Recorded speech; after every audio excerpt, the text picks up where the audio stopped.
Welcome to the next episode of Discipline, Desire, Dedication. My name is Dakota Lang, along co-host Garrett Cotten. Today we're going to do an update on what we've been going through with performance windows, and also just talk about a little bit more in depth on how we run our business. So I was in Oklahoma City last week. Got a lot done. Main thing that I would say that I found was just like the small things. You know what I mean? Like kind of went over it yesterday in the meeting. What meeting was it? Market owner meeting, right? And main thing was like, contracts. It's so tedious, but it's so important. That's something that we've been working on. We're kind of gonna go in depth a little bit more on like how we run our businesses, right? And then also with our perspective on training other people on how to run their businesses as well. Yeah, and we can kind of even take it from the very beginning. So last week I was in Knoxville, Tennessee with Chandler and his guys. We can take it even from the start of an office, Yeah. because in the start, that's where you're setting the standard, you're setting the tone for what your office is going to be. So what I noticed going into Knoxville last week, right now, getting the office rolling. The best part about it is there's only one priority, and that's driving sales. So it's about building culture, recruiting people, getting people in the room, getting them paid quickly. And by doing that, it's going to have momentum to carry to where whenever you do have that transition to focus on back end, things like that, then your office is basically running on its own. So we can let's take it just from that point. So what do you think is going to be super beneficial in implementing a good standard early on? I would say, first of all, everybody has to have the same vision for the next position. You know Hmm. what I mean? That's going to be one of the biggest, most important aspects of a strong culture. All right, we talked about that previously, but I would just say that from a performance window standpoint, like field work, mandatory, got to be in the field. You got to have that presence until you're able to establish that presence through other people. And just on that word of field work, I'm a firm believer of in starting a new market, your first 3 or 4 months of being in a new market or really in any business, you as the market owner or you as the person that's opening this business needs to outwork every individual in your business. Because it can't be one of those situations where like knockers are out knocking till 6 or 7 o'clock and then you're already at home. You put a new closer first ups to let them get their confidence up or something. One other thing I want to point on that, or like you're saying at home, but Yeah. one thing that I see all the time, and it's something that I learned whenever I was a market owner and stuff like that. People that are in leadership roles, right? Business owners. If you have people out there working for you and then you're always on Instagram posted up that you're out at dinner at 6 o'clock at night while people are working, do you think people are going to like working for you? Nope. That's one of the things that literally blow my mind is that people go out there and they just advertise it. You know what I mean? And I'm like, you have all these people out there in the streets or any other type of business, right? The people that work for you out there feeding their families, and you're just out here not even engaged. I always say it's a level of involvement. So what do you think is so I know that some people are probably going to ask this question. Think about like me and your perspective. At what point is it have you done enough to where you can start doing those dinners and stuff like that? So what do you think when do you think your business is running well enough to where you're allowed to do it? Let's talk about our perspective. When did you start doing date nights and stuff like that again? Coming in from a knocker, whenever you were a knocker through closer and become a market owner, when did you start? Market owner, me and Journey really did. I mean, we did date nights, but it was majority like Saturday night, stuff like that. um, During the week, man, my level of if I the thing is like, and I tell all of market owners, which are business owners, right, and that's something that we're gonna go deeper into, is that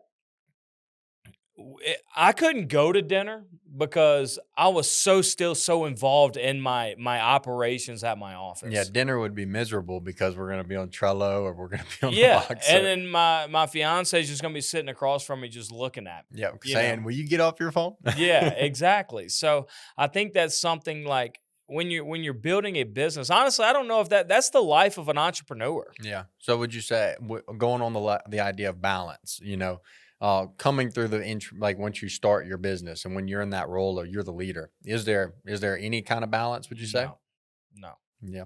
No, absolutely not.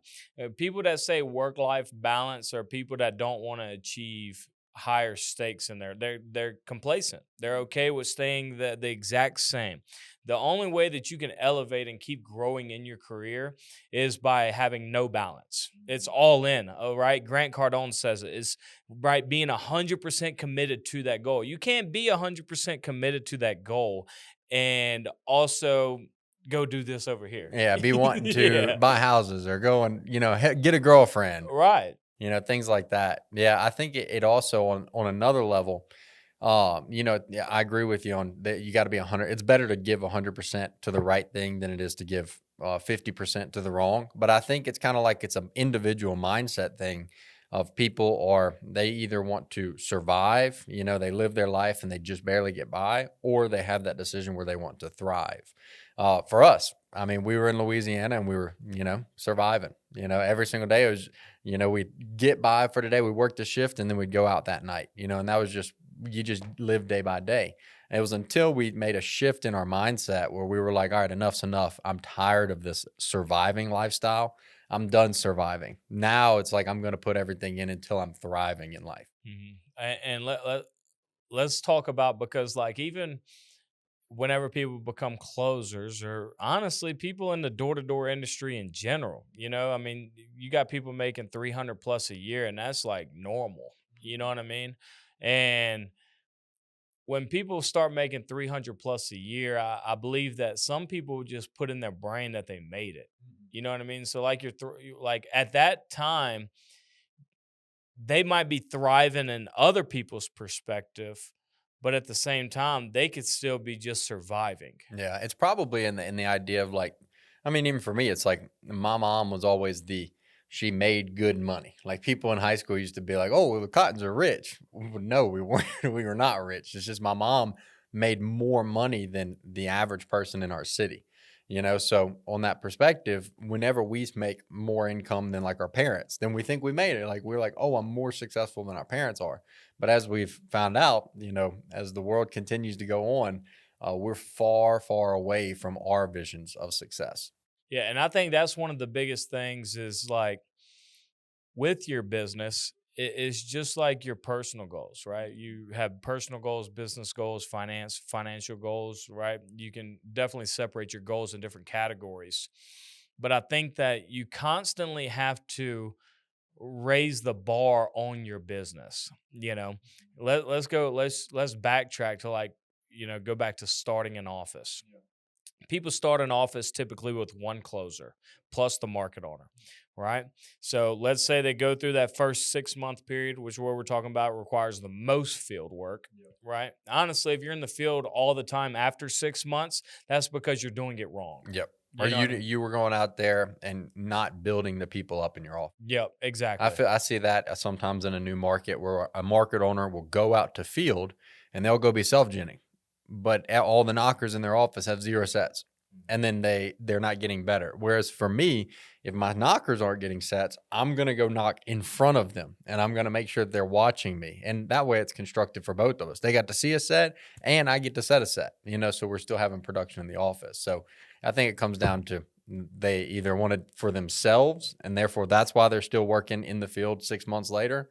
But if you're trying to build the people up in their office, that's whenever you're able to take yourself out of the field as Yeah, much. if you do it correctly, you should be out of the field. No, I'm not saying for good, but majority you should be out of the field in Yeah. 6 months. Yeah, it allows the knockers to do their job, the closers are doing their job, and then you as the market owner, once you have back end coming in, then it gives you the ability to do your back end, but always touch in the field work whenever things start to slump. But to be able to do that, right? People wonder, okay, well, what is like the concept behind it? The main concept is that you have to find somebody, you have to develop somebody, not find, develop. A lot of people get confused about that, Yep. right? You have to develop someone into being able to take your spot, right? They say in the buy back your time book, right? What 80%, when somebody can do 80% of what you're doing, then it's time for somebody to take that position. Yep, and you can shift over to somebody new. Right. and start developing the next person. So I think that's very crucial. But let's continue on the topic of like, okay, these new offices develop. We're opening a lot more this year, and you get two closers, or you develop a couple closers in 6 months, and now you're from one closer to now you got three closers, right? At the same time, you could either, and I'm gonna keep referring back to this, is like, are you surviving or are you thriving? You know what I mean? In reality, that's your choice. You have to make that choice. And what dictates that choice is, are you chasing a bigger picture? Are you chasing a bigger goal? Because if you're just okay, well, I got three closers, I made it. You know what I mean? Well, what you're gonna look up and you're gonna have a stagnant room for the rest of the time. Yep. Constant involvement, and it's just putting your time where different places. You know what I mean? To where you can, be more value to your people. Yeah. And I think about that too on like the topic of like, market owner spinoffs. We develop a closer to become somebody who is eligible to be a market owner.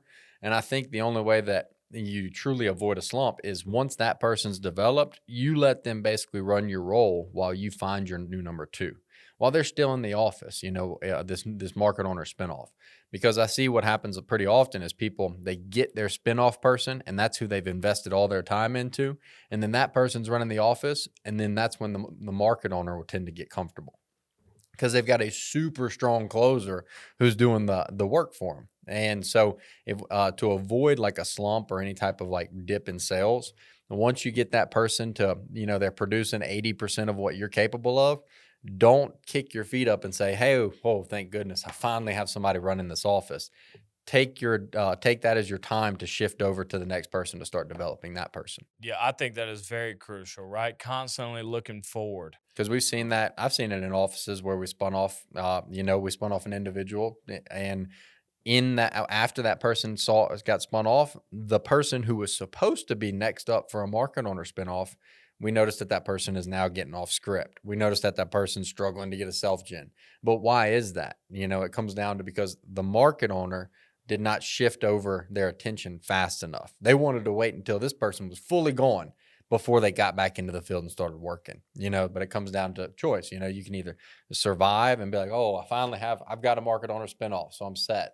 Or you can thrive and say, hey, look, this guy's doing good. Now, if I can get this person rolling too, now that's where we're going to have our $2 million market. Right.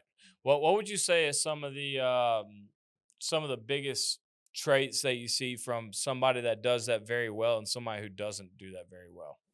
It comes down to, I think, balance again. The people who don't see sales slumps, there is no balance. They're working 24. They're always dialed. I can call them and ask them anything about their office.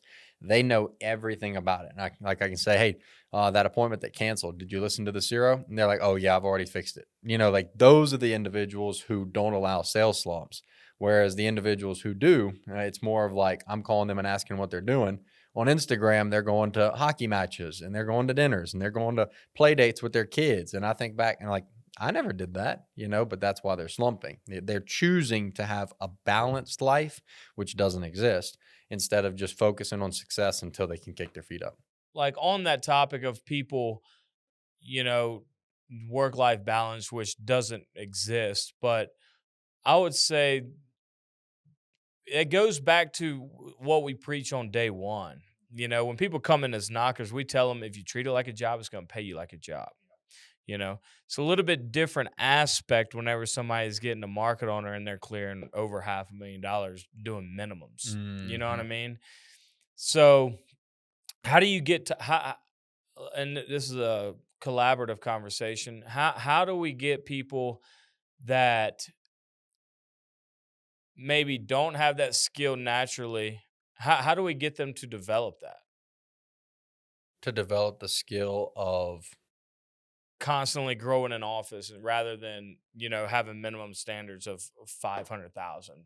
it really is hard, but the only thing that I've seen to work for us is what we did. We implement a 60-day system that even whenever you finish your 60 days in my household, you need to replicate and have somebody else in your house. And the reason for that is because, well, every day we lie to ourselves, but whenever you're having somebody who you have personally brought into this company and you've got to show them that level of success that you've been promising them, then it's your responsibility. It's whereas the people let ourselves down every single day. We lie to ourselves about being on a diet or going to work out or waking up at a certain time.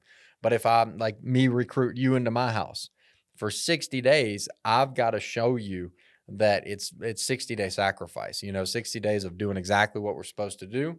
And then you replicate that system whenever you move off and to start your business, because that's the way I kind of look at it is when they leave my house, now they've been trained.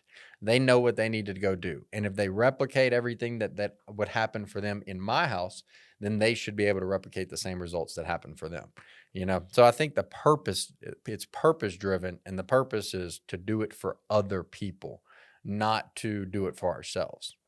Yeah, and well, that comes back to like we were talking about, like level of involvement. You know what I mean? Like, um, when, and for example, somebody that goes, "Oh man, I wish I had some good knockers." You know what I mean? Like, you have to be able to invest in those people and develop. Like I said, develop earlier, develop them into good knockers, I right? guess that's why the 60-day sacrifice works so well, is because you get 60 days of individual attention. And we've put a cut to it of we don't house two people at once. It's because we don't want to short that person of the value that we're trying to give them over that 60 days. So if you're an individual that gets up to market owner, we see it across the company. There's plenty of market owners across the company who have never housed a recruit and who have never taken the extra steps to develop a recruit.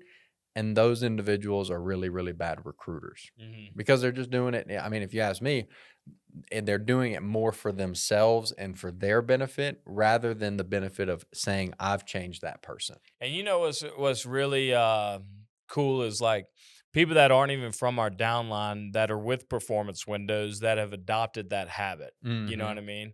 And I'll Because name they saw it worked. right, exactly. And Heidi is one of those people, right? Best recruiter in the The company. best recruiter in the company, top market owner in the company, and she implemented that system. And she's constantly had turn. I mean, she's taking some bad blows from closers, right? From going to different companies or quitting, whatever, like, or getting fired. But she's because of that system, she's always able to replace that person because she's already had that one-on-one training with them and that intent behind it. Yep. And in that 60-day too, it's like what we don't talk about is the amount of respect that the person who comes into your house, how much respect they gain for you, Yep. for holding them accountable, for And keeping them helping pressure. change their life, Yeah. you know? And that's where it comes to that bond where we want to see progression or where we can add more value down the road to them. It starts with having a relationship. We've seen in different scenarios where people haven't had a relationship with the individual that they're trying to, um, you know, where they're trying to discipline that individual, and there usually is some sort of explosion or a big blow up moment because there was no respect. Yep. But it goes to show that if you want to strengthen the value, I mean, the people in your company, it's being more intentional with that specific individual to see a change. Right, and also think about, like, taking full responsibility over your business. Ownership. I would say Ownership. ownership. Yep. If you're the person that's not taking ownership, like if you're saying, "Oh, install things went bad, and we've got all these windows that aren't being measured, and we need measurements." Well, take ownership. Get on the phone and say, "Hey, I need these to be done because I cannot get this ordered for my customer. I need to have this done today."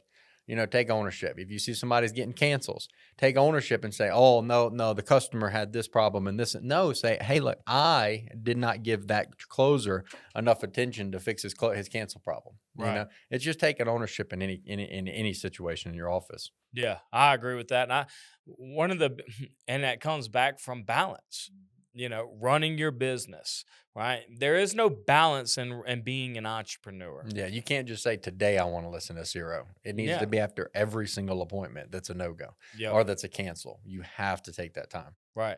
And going through that, so developing your business up, and we'll use performance windows. You develop your business in. You're spinning market owners off. You spun off many of market owners. What would you say is one of the most challenging things that whenever you do spin somebody off that you encounter to make sure that your business keeps running? The most challenging thing is keeping the vision high and the belief high of everyone who doesn't leave. Because once you leave, like like for you example, when Austin, Texas, when you went to go open up Austin and take over Austin, it's six of y'all went, right?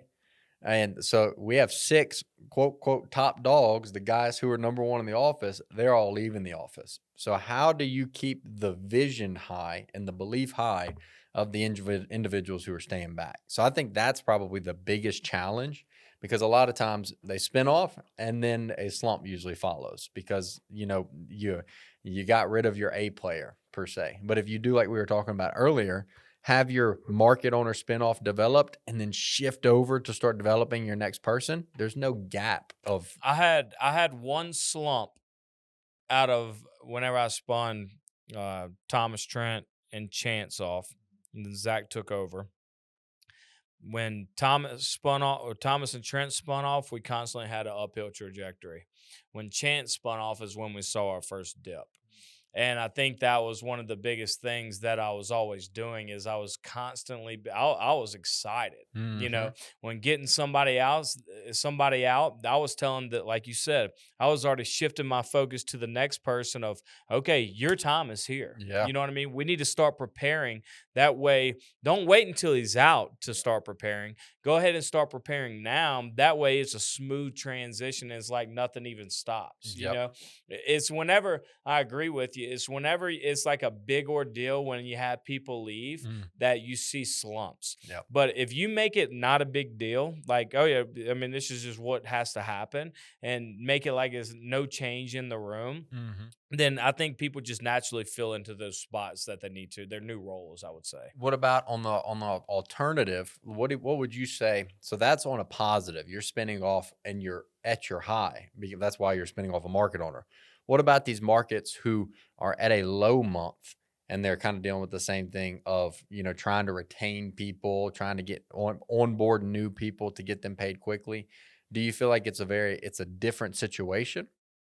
What you mean, different situation? Different situation because regardless, you still have to keep belief high and have to keep the vision high even whenever you're a losing office. So if your office isn't doing good and say you don't have a quote quote market owner spinoff that's I in the think the making. big, well, I think it all starts from the market owner, Hmm. and that's one thing that I believe is that, and it's changing now. Yeah. But whenever I was a market owner, there was like people that would just go through motions, have 300,000. Right now, it's changing, but I feel like at that point in time, the market owner, it was so easy for them to just to blame it on the closers or the knockers. When in reality, no, it's you. Yeah. You know, there's so many times that whenever you were in Denver, I was in Austin, and y'all were the top office, right? I got people in my office telling me, man, that hood in Denver, that's easy hood. You know what I mean? They're telling me this. But at the same time, like, I had so much belief in what I was doing and that I knew that I wasn't going to lose. And I feel like sometimes these market owners, they just, I heard it got back to me that somebody said, "Man, if I would have had Dakota's people, I would have already been a regional." Yep. And I told the person that told me, I said, "He's freaking delusional. Oh yeah. He's delusional because he don't think like me. You know what I mean? There's nothing in my brain whenever I was a losing office, whenever we were building, that was even telling me that I couldn't get it to where it needed to be. There was nothing that was going to stop me. It didn't matter, right? The We were second, delusional in the success, yeah. and he's delusional in the failure. Right, exactly. And I think it comes from your belief. Do you believe that you're going to have $1 million office? Do you believe that you're capable of running $1 million office? We said 2 million. Right, Nobody's exactly. ever done it, but that years ago we were fighting for 2 million. Yeah, Got to literally. 1.7. But I think it just comes back from belief. Do you believe? Does the market owner believe? Because it starts from the top. Yeah. It don't start from the bottom. The knockers can't have belief so that you have belief. No, it starts from the top. Starts with Levi and Kyle. If they have belief that we're going to do this, it's going to run down. Yep. But at the same time, if you're not running a successful office, and are running a successful business, screw a Performance Windows office, a successful business, do you believe in the goals or what you need to do to be able to get there? Yeah. That's what I feel. Yeah. No, I agree completely on the topic. Because you think about it, like you had some slumps. Whenever we left, we were talking shit like we were gonna beat y'all, with 6 people, And at the time, you probably had people in your office that were second guessing. They're like, "Oh God," you know what I mean? Second guessing, but at the same time, you never second guessed it. Nope. You just constantly like, I don't care about them. Yeah, I think I understood early on that it's part of me getting to the regional role or whatever's next. It's part of it is I have to get these people out of my office. And I remember the emotions from your spinoff, and I'm like, oh shit, like I'm about to have to cut out like my core. Like that's like all the big dogs. So what am I gonna do? But I understood that if it's just changing your perspective, because it's either, oh no, like this is gonna be terrible, or let's get back busy, let's get hungry again. And as soon as y'all were gone, I think the month after, we still did 737,000 that month. Y'all turned it on. I think it was like later on the end of the month. Yeah, but we still produced over 700K, which that was in my entire time as a market owner was my lowest month was 730. Yep. So, but I think it was just shifting that perspective from like, brace for impact to I'm about to brace. Like these people are going to be bracing because I'm about to spin off more. Yep, exactly. Mm-hmm. Well, cool deal. Well, I do want to point out that I finally got my golden door out here. He had to pay for it. Yeah, pay for it. I had to teach Cotten. It took me less time to do it than Cotten did. So that's all that matters. But I got that. I think great pod on running a business. But the thing is that these podcasts, I love them. I love that whenever people come in, they're like, dude, I listen to that podcast. But the main thing that I want to say is like implementation. Yeah. Implementation, right? Well, you can't, the difference between success and failure is implementation. So when you hear of skill sets or different things that you can do, implement it in your business, right? Because you'll never see different results if you do the same thing. So, and that's even with us. We listen to Grant Cardone podcasts. We listen to door-to-door experts, Tony Robbins type stuff. And the thing is we listen to that kind of stuff so that we'll start making decisions based on how these guys would have done it. And, like for us with this podcast, it's not for our benefit. It's because we want to continue to see lives change along with us, so we appreciate the following and stuff. And hopefully you guys will. Absolutely. And we got a bunch of cool stuff coming out for our merch. It's taking a little bit longer than expected, but it's going to be well worth it. So, but hey, we appreciate all of you watching. Make sure to like and subscribe to our channels. Also hit the notification bell in the top left corner, I believe it is. That way you get notified every time that we drop a video or full episode. So thank you so much, and we'll catch you guys next time.